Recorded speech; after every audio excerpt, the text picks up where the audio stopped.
Watch my mouth. Record. You've been warned. Okay. Got it. I got a fish little got it sign.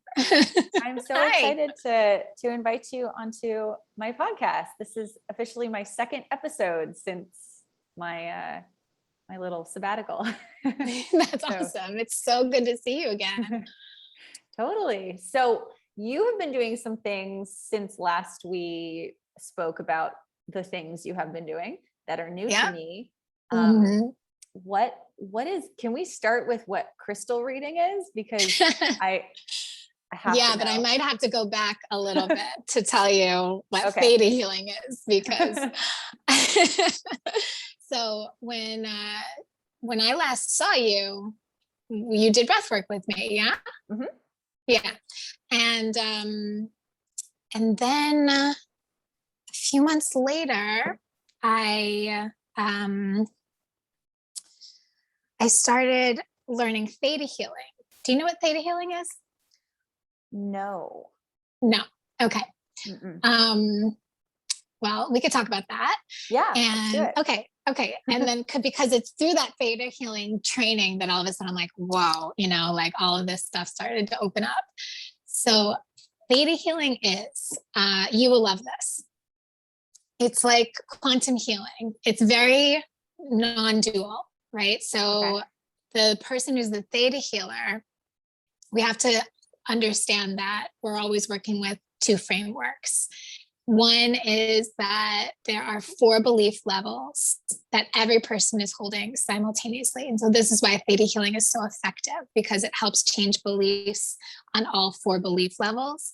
And the first belief level is the core level. So that's like everything that you have learned and to believe about yourself since you were born until now, actually even pre-birth. And then there's DNA level, and that's all of the beliefs that we've just inherited through our DNA. And this has to do with survival programs, culture, worthiness. Usually things about money are in the DNA, trauma is all good things and also bad things, addiction, all of this stuff is just inherited. And then the third level is the history level. And that has to do with all of our lives that we've ever had, every experience, every belief that we're bringing into this incarnation. And then the 4th level is the soul level. And that has to do with like your evolution as a soul and your relationship with God a lot. So that's what we're working with, that we know, that we understand that the human experience is bringing all of these 4 belief levels, working with all of these belief levels simultaneously. And then the other framework, which is really cool, which is what I think you're going to love so much, is that there's 7 planes of existence. So this doesn't have to do with like dimensions or density, which is like a lot of things that people are talking about right now, but the planes. So the dimensions, densities are all within those planes. And the first plane is minerals and crystals. And right. Okay. And then the second are plants and water, actually, and all elemental beings like fairies and gnomes and trolls. Those are all 2. That's all 2, plants and water. That's plants and water and elemental beings are the second plane. And then the third plane are human beings and animals. And the 4th. I see. So this is like planes of existence, like on our planet. The type of but actually that exists. Is that? Yeah, but actually everywhere. Like I would say like human beings, but also like incarnated beings. I feel like everywhere, And then the 4th is our ancestors, helping spirits, like spirit animals. And then the 5th is a huge range that is like angels, fallen angels, ascended masters, guardian angels, archangels, like all this huge range of evolution in vibration there. And then the 6th are all of the laws, like law of attraction, law of magnetism, and even numerology is there, and sacred geometry. And then the 7th is the all that is. That's like the highest plane that we know of. It's the quantum field. It's the limitless potential, everything that exists, could exist, ever existed, all exists now in that 7th plane. It's source. And so that is in every single plane. And all of them are really kind of obviously within each other. Okay. Okay. So in theta healing, the theta healer, learns how to use the biology of her brain and put herself in a theta brainwave state, which is the most quantum brainwave state, and reach the quantum field, which is the all that is, which we are always in all of the time, but we're just not conscious of it, right? Mm-hmm. And as you know, we're always creating our reality. And whether or not you're doing it consciously or not that's the only question, right? So when you go into a theta brainwave state, you can reach the all that is in a meditative state, and you can make a command for what the client wants. And then all that the theta healer does is make the command that the client wants, and then observes it happening through her intuitive abilities, thus bringing it into 3D reality by witnessing it, because you cannot separate the observable phenomenon from the observer, right? Mm-hmm. So the way that we actually bring things into 3D here is through our consciousness, through our witnessing. So the theta healer just witnesses it. She's like not really the healer, like mm-hmm. Source is the healer, and the client, it's like their partnership is creating the healing, but the theta healer just acts as a bridge, like makes the command and witnesses it for the person through their intuition. And this is used to change all sorts of beliefs. Like the theta healer will help the person uncover these limiting beliefs that they have, and then go up with her mind, make the command that those beliefs be changed. And then positive beliefs come in for the client so that they can start creating their life from the positive beliefs that they're now holding. Mm-hmm. Isn't that cool? Yeah, that's really cool.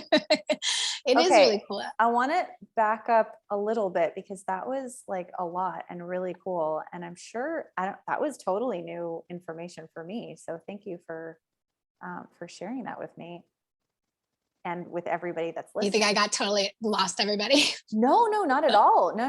I just feel like maybe we're going to want a little bit more depth on some of these things, because they're really cool. Yeah, they are cool. So could you give me an example of something someone would come to you with? Sure. And then what your process looks like what you're seeing or feeling, or does that sound like fun? Yeah, sure. Let me just think. I could lead you through a little theta healing if you'd want, but it could get pretty personal. I'm pretty open. Okay. So I have, let's do that. I have this thing where my legs hurt me all the time now. Okay. Okay. Mm-hmm. Like, I feel like I'm maybe standing too much, or the way that my weight's distributed is something's going on. My feet and my legs, like by the end of the day, even by the beginning of the day sometimes. Whew. Okay. So one of the things about theta healing is that it's measurable. So that's what I love so much, is because you don't go to a theta healer and then the theta healer's like, oh, okay, I did it for you. Your beliefs changed. And then you're just like, oh, okay. Like, I guess I just have to believe you, right? So we use muscle testing.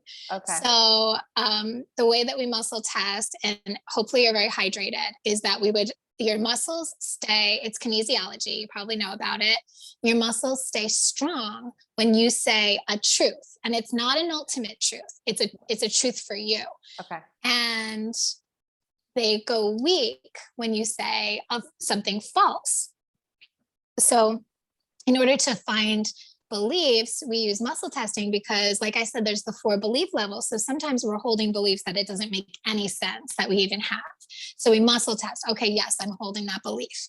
So for you, I would say just test your yes and test your no. Say yes, Okay. yes, yes. Then close your eyes and pull. What I do is I put my fingertips together at the pads, intertwine them, try to hold them tight and pull. If you say yes, yes, yes, and pull, your muscles should stay strong because you're saying a yes, an affirmative. Okay. And for people who can't see, like we're making like a chain link basically, right? So you're trying to pull the chain apart. Okay. Okay. So what would? So you would say yes, yes, yes, pull. Yes, I just yes, want to yes. check your yes and check your no. Yes, yes, yes. Okay. Now let them go, and they say no, no, no, No, and pull. no. Okay. So you like you need to be recalibrated. Okay. Okay. So I'm a little concerned with how this is all going to come out on your podcast. Sorry. Yeah, no, I mean, I just felt like this is a fun way of doing it. It's totally fun. Okay. So Okay. the way that you recalibrate, this sounds so silly, but it really works, is you make kind of like a pretzel with your hands like this. Okay. Okay. Mm-hmm. Okay. And now go yes, yes, yes, and pull. Yes, yes, yes. Okay. And then go no, no, no. No, no, no. Okay. Okay. So now you've got a clear yes and a no. Okay. So you've like your yes holds tight, your no breaks apart. Okay. Yeah. So immediately the beliefs that I feel. Just question. Is that what you would do for a client, or is that because we're separate? That you'd have them do it? Yeah, but because I often do this on Zoom anyway. So the clients do that on themselves. Gotcha. There's other ways of muscle test. I can do it for them. There's the standing pendulum. I don't know if you've heard about that. Like you stand, you say yes, and then your body kind of go forward or goes back. Yeah. Okay. So there's different muscle testing. This one's quick and easy. Sure. Okay. So immediately when I hear you saying that, I would like for you to test the belief I can support myself. Okay. Wow. That's all right. I can support myself. Okay. So you've got to know. Yeah. So that's a limiting belief, right? The client I would say, okay, do you want to change that? Yeah. And you'd say, yes, I would want to change that. Okay. So just for like, cause I have to say this, but like, that is so central to what I'm going through right now. So it really like hit me that that was the first thing you said. So yeah. Amazing. Yeah. So obviously the body is a reflection of what is going on with us, and it's trying to talk to us and trying to tell us. So we're having a lot of times, if I hear people having trouble in their legs and their hips, I'll think it's probably a support issue. Either they don't feel supported or they feel they can't support themselves. Yeah. So you're holding the belief, I can't support myself. So because you tested no, I can support myself. What the belief that you're holding is, I can support myself. No, like the mind doesn't do can't and don't and all of that. So I'm going to pull the belief, I can support myself. No. And then I'm going to replace it with the belief, I can support myself. I am always supported. I'm supported by the universe. I know what it feels like to support myself, like all of these good beliefs that really kind of buoy you up and make you feel like you can support yourself. Okay. And then what we'll do is we'll test and we'll see if the belief is still there. Okay. All right. So what I'll do is I'm going to, now in Theta Healing, we have to say everything out loud. It's like very ethical. So I'll make the command and I'll say yes. And you have to say yes. And then through that, I'll witness, and then I'll tell you what I see or feel or whatever. Okay. Okay.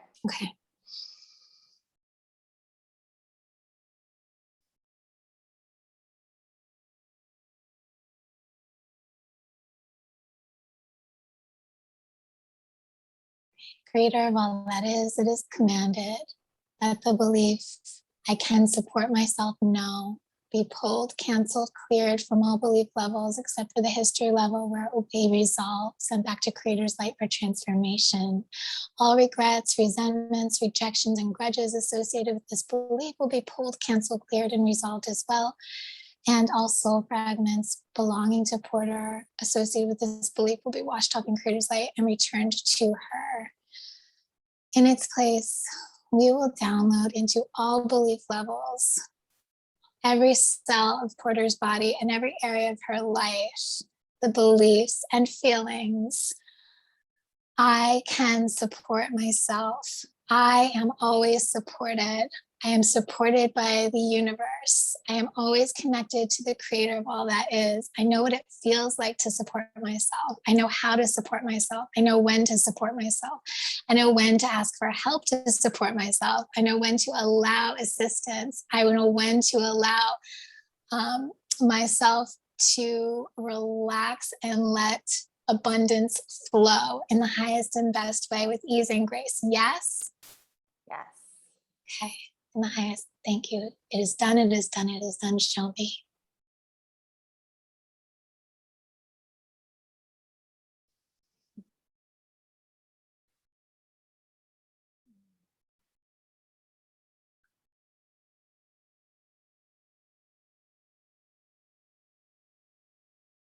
Okay. So now you'll check and you'll say, I can support myself. I can support myself. That's a hard yes. Yeah. Okay, good. Now say, I can support myself. No. I can support myself. No.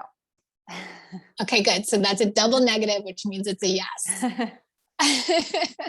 Okay, really yay. cool. So there you go.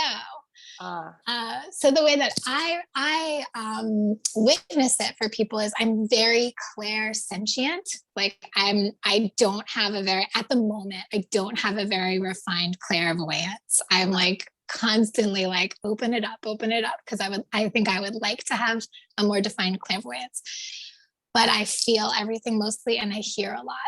And it's not like I hear like a knowing, like telepathy type stuff. Mm-hmm. So the way that I witness it is through my body, and I just feel and kind of see like these flashes of light, and I feel like this energy is coming off of me when from here, and from here. I know I'm following. Yeah. No, I'm just thinking about the people who can't see, from like all of these areas sort of around my head and chest and shoulders. Yes. And it's energy leaves, and it's like, but it's all blissful. And then energy, like when I'm witnessing the beliefs go in, I feel this like bliss flow go through my body. And then I know it's done. That's really cool. Wow. Yeah. It's so you were going to say something. Sorry. Was I? Okay. You don't have to. No, what's really cool about that is that's like something that you can offer somebody that's very specific. When I did the breath work with you, that can be super specific, I guess, to the person, but it'll be just sort of like a general thing that you can offer to a large group of people that will, affect them in their specific ways, but that you're not really in on the specificity. So, yeah, exactly. Yeah. Yeah. That's awesome.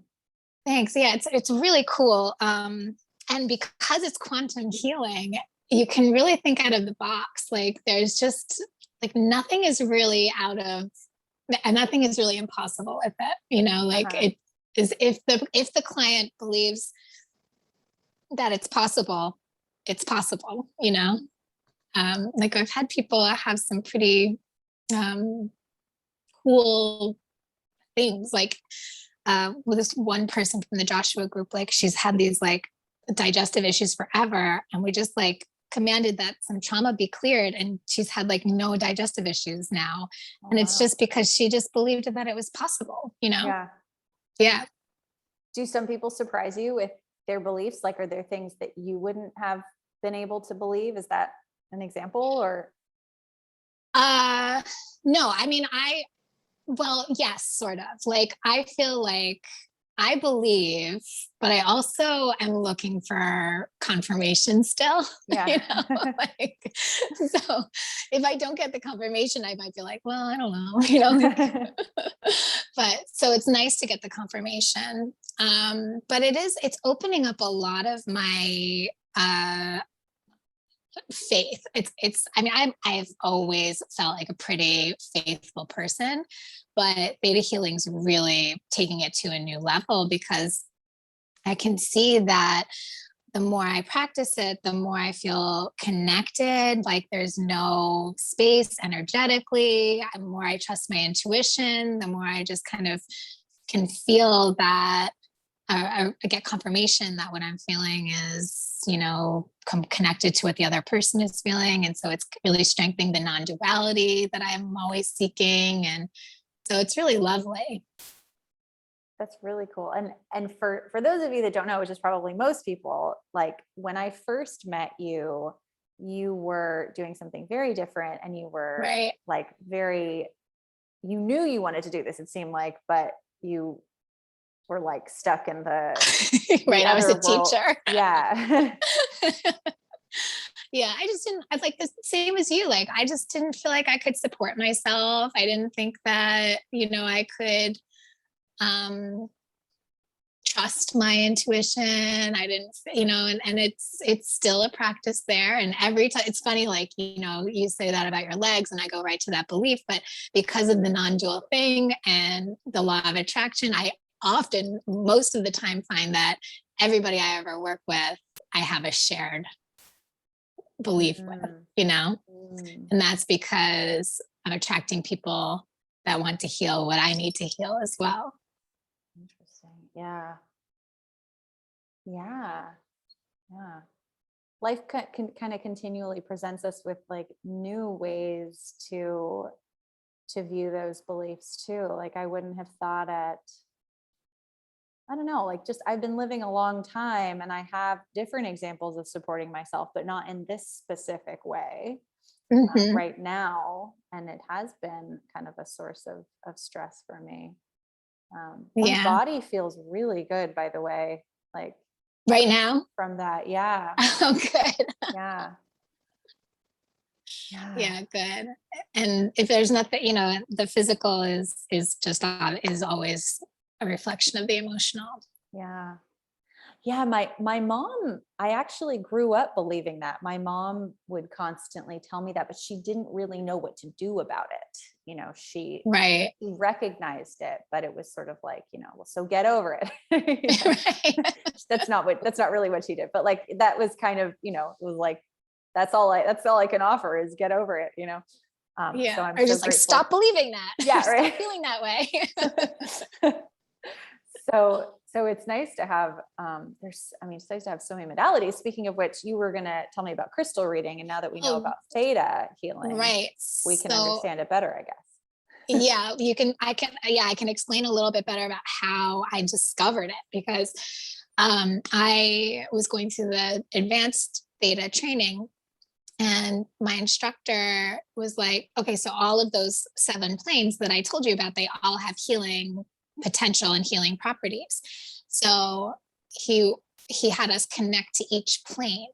And so he had us connect to the first plane. And in order to do that, he's like, go pick a crystal and, bring it up to the 7th plane and, introduce yourself and see if the crystal will talk to you. And I was like, oh God, I'm like, God, I'm never going to be able to do this, And so I picked up this Andara crystal, which happened to be incredibly chatty crystals. and, and they have like real personalities and like memory and everything. And so I picked up this Andara and I asked it a question, and all of a sudden I was getting these like, answers, and it didn't feel like I was just making it up. It was just like, oh, where did that thought come from, And so I was like, oh, that was cool, and I still was kind of like, maybe I was just making it up. What kind of things does an Andara crystal chat about? Well, the Andaras are like, if a lot of times I like to ask crystals like, how do you want to work with this person? Like if I'm doing a crystal reading for somebody, they'll bring me a crystal. I'll be like, okay, how do you want to work with this person? And the crystals know that person. What I actually feel like is happening is that I'm bringing forth both the crystal and the person's higher self, and they're both telling me how they want to work together. Okay. So the Andaras will be like, oh, I want you to carry me around in your pocket. Or like, I really want you to hang me from a window. And one crystal was like a diva. She's like, I want to watch the sunset and the sunrise every day. I want you to do it. I'm like, this crystal's like high maintenance.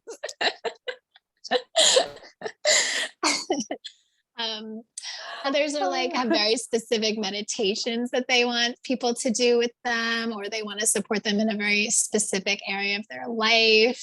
And the Andaras are kind of interesting just because like, I don't know, like I don't actually know that much about crystals, and I'm kind of trying to stay ignorant because I want crystal readings to be a little bit clear. Yeah, a little bit come from more of a pure space. But the Andaras, I've been told, are like from Lemuria, and they were, like buried, in like Mount Shasta, and then people are discovering them. So they have all this memory from like a very ancient time, but they're carrying like, signatures from extraterrestrials and like all of that. So they're really chatty, and they like seem to have memory and personality. Like one was showing me this like little girl that used to like used to talk to it, and she was like by this like hearth, and there was like a circular like fire pit, but it was like an ancient adobe type thing. And so it was like showing me this whole other life that it had. And they're just like really chatty. They're not like any other crystal. Like other crystals are like holding like a very high frequency, and they just sort of are supporting you and have these really high perspective messages. And Andaras are like little people. That's really cool. It's cool that would be the first one that you'd pick up too, because it would kind of be the most affirming, I would think. To hear from. To hear like yeah. And then I kind of like I would have just left it there. But honestly, like I would have just been like, oh, that's kind of cool. I could talk to crystals. But Lee is obsessed with crystals. So like when I told him, he was like, oh my gosh. And he has all these gorgeous crystals. So he would like pick up a crystal and just put it in my lap and be like, can you read this? Can you read this? Can you read this? Over the next couple months, I started to get really in tune with my intuition and the crystals. So now I can pick them up and I can channel messages from them. And it's gotten very clear, and it's really cool. I really enjoy it. I'm so curious with the crystals because I see them more as like solid sort of, what's the word? Like containers, like static, more like static containers. Do they receive new messages, or are they kind of like beaming out the same thing all the time? They receive new messages. Like they're actually, the message that I'm getting from them is that they're actually just like spirit guides, but they're embodied here. Like they actually are like just manifested spirits, and they hold a very high frequency, and they interact with you as you are with them. So if I come across one, and one is holding like a frequency of joy. Like I'm thinking of one specific one right now. Like I have this angel aura, and I connected with it, and I said, show me your energy. And it just like flooded me with this like super lighthearted joy. And I was like, oh my gosh, thank you. And I brought it. I said, I want you to work with me as I do my Theta Healing today, so that I could just do it with a lot of joy in my heart. And I had like the most beautiful, amazing session, just super happy, and so they want to work with you in those ways. And So yeah, so they're not static. They are consciousness. And if you can, they're like very happy to talk to you and work with you. And there's an interrelatedness and an interaction when you are working with them consciously in that way. Wow. Yeah. It made me think of, we had a hurricane here, and I just happened upon I was just very curious about kind of what the ancient Mayans thought about wind. We had just been to these ruins and we learned about the wind god. And so I looked up this prayer, and in so doing, I guess I came across information where like the Maya would kind of tread on the earth pretty lightly and ask for permission, whatever they were doing. Like, can I walk here? Can I touch this? Can I, jump in this lake? Or, they would ask the water, they would ask that. And I wonder if that was because they were actually hearing, information back. It wasn't just like a cute thing that they, I'm sure. Yeah. Yeah, no, I'm sure that, yeah. I mean, it's like when I'm in those spaces, it's really, it's new, for me, it's still kind of new. It's just like a few months that I've been, be able to access those spaces. And it's so affirming of just like the magic that we exist in. And it's hard to imagine being in that all of the time. It's like, because it's so ungrounding, Right. for me.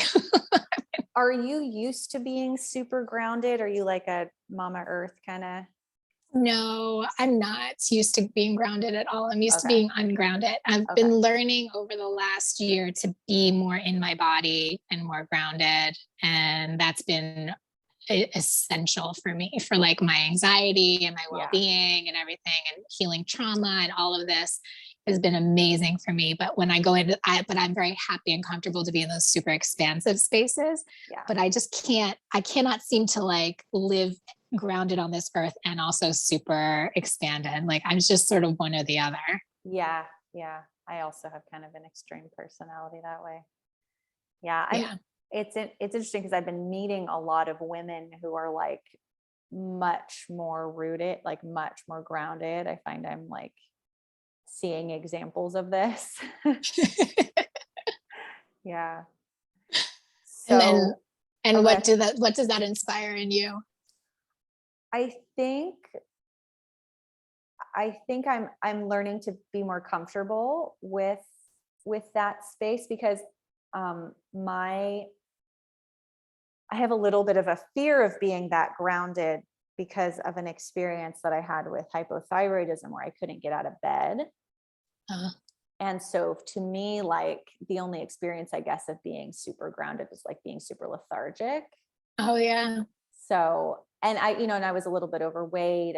And so like whenever like that kind of, I don't know, that kind of visual or that kind of memory sort of comes up whenever I think of grounded, but like really being in your body just feels like heavy and like a prison a little bit. Well, not just being in my body, I think, but like, I don't know. No, I don't think being in my body feels like a prison. That's an interesting question. No, I don't think I would say that. I like being in my body. Yeah. But for whatever reason, those who do feel more grounded seem to have certain characteristics that I associate with times that I haven't felt good in my body, I guess. Oh, I see. Okay. A little heavy. Yeah. Okay. Got you. Yeah. So we're like sort of sanguine people, like the four temperaments, and the sanguine is like butterflies. Yeah, for sure. But it's interesting because I'm in Mexico, and the like grounded mama, I mean, it's very like archetypal here. Like the people here are very earthy and, generally speaking, not everybody probably, but there's like there's a feeling of like, kind of slow and steady and, like go with the flow, Mm-hmm. Yeah. Yeah. Yeah. That's interesting you bring that up too, because like, this like, you're trying to support yourself and feeling like, you're putting a lot of energy there. Like that's in contrast with being in Mexico, with the really go with the flow. And it's like this polarity, of like being in the masculine and being in the feminine, and just like, how do you live in this very feminine place and trying to like dig in and get into your masculine directive focused side. Like it's got to be tough right now. That's interesting that you drew like I don't know, the gender polarity. I never even really considered that, but yeah, because it has come with a breakup as well. So I've actually literally lost that masculine, right? Yeah. Now they're stepping into it, and Yeah. That's a tough thing, balancing those feminine and masculine within us. It's like I'm becoming so fascinated with that lately. Truly, yes. I mean, I was just having a conversation with my friend last night who's transitioning. So I like, there's that element too, of we see a lot more of this, like, I guess, different ways of navigating that terrain, that like how uncomfortable are you with your feminine, your masculine, and like how that plays out. Yeah.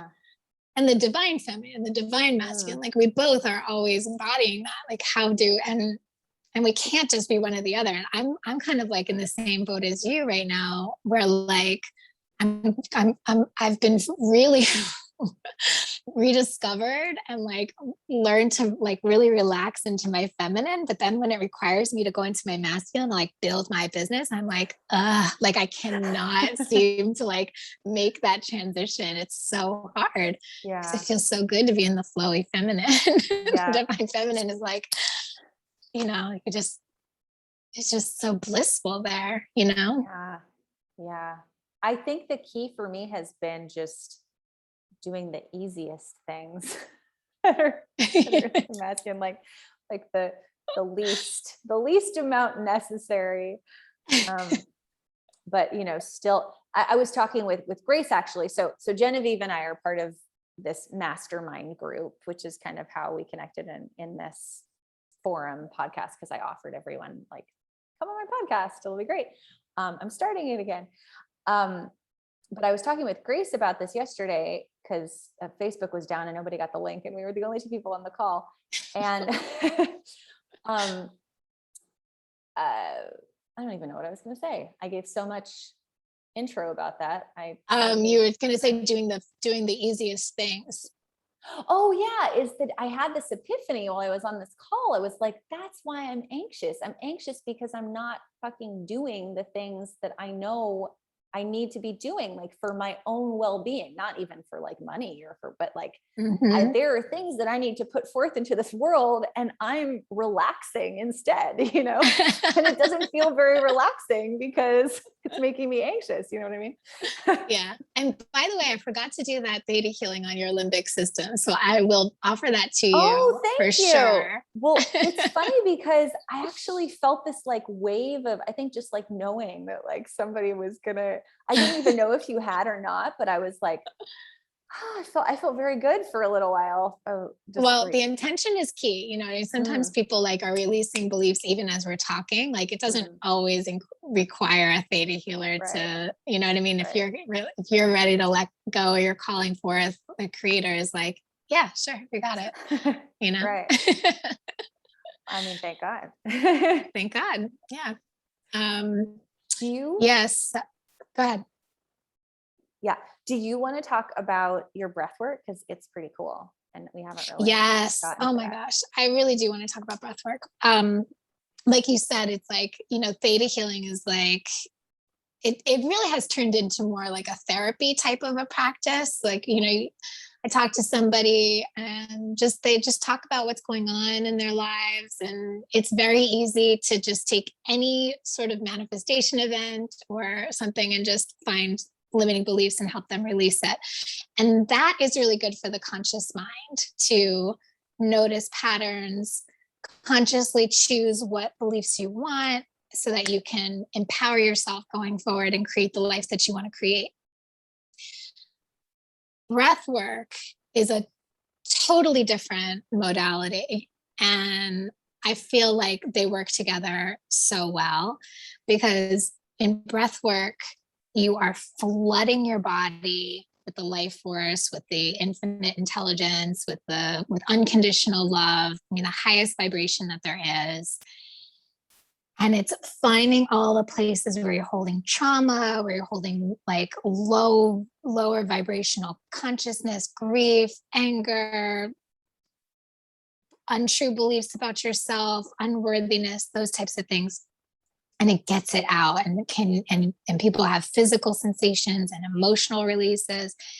And that is like clearing out. You don't, it's such a beautiful practice. You don't even have to know anything. You don't have to know what it's doing. You don't have to know what traumas you need to release. You don't have to know anything at all. You just have to breathe. And the life force and the wisdom of the breath just does it for you. So it's like, you can just clear out this trauma, raise your vibration, and then that's something that your conscious mind doesn't even need to grasp. And then with theta healing, you can really put your consciousness towards it and create the life that you want. But they kind of work really well together. But the best part about breath work, of course, as you know, is that last part. Like after you've cleared all of that trauma and you've had all those emotional clearings, raise your vibration, then your mind just goes, and you have like 20 minutes of clarity and being completely connected to yourself, and like knowing you're your own guru, you're your own healer, you don't need anything. The breath is given you for healing, for clarity, for guidance,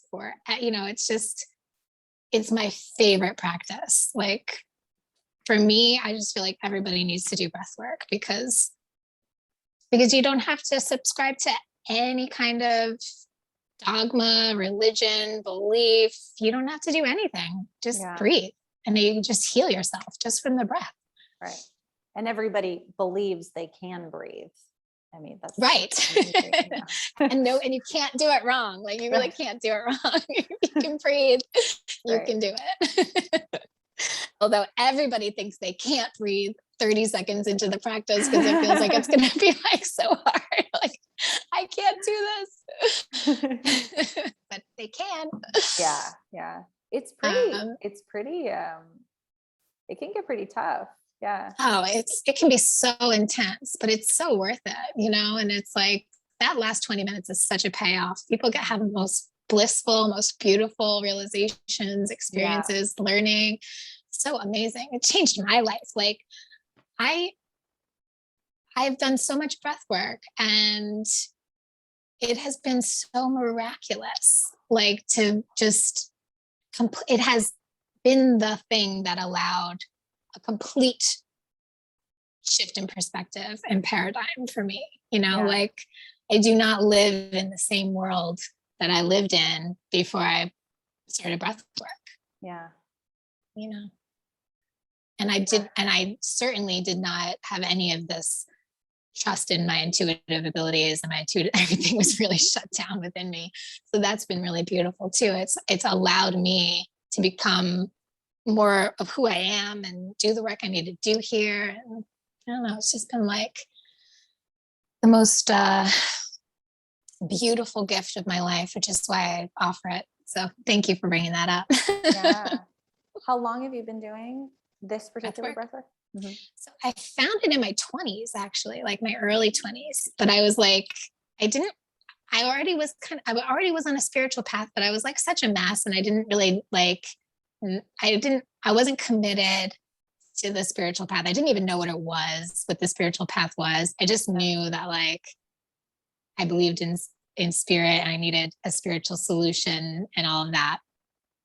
So I really liked it, but I didn't really understand it. So I let it go. And then I found it again in my 30s, like when I was 33, I think, 34.